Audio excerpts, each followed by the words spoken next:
नवदीप तांडा, नवदीप तांडा।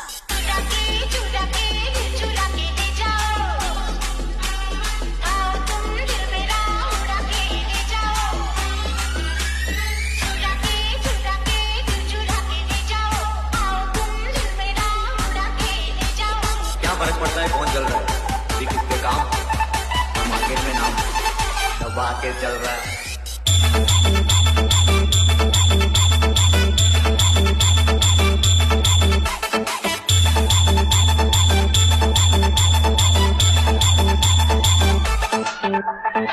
नवदीप तांडा, नवदीप तांडा।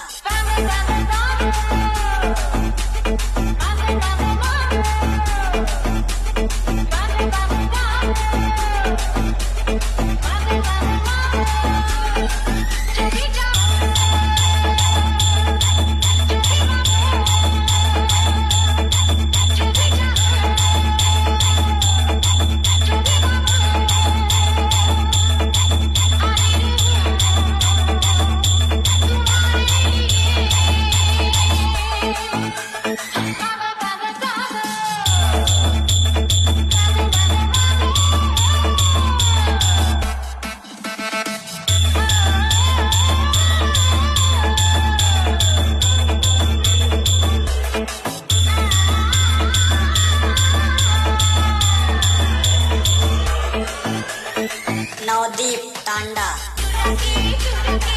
चुरा के ले जाओ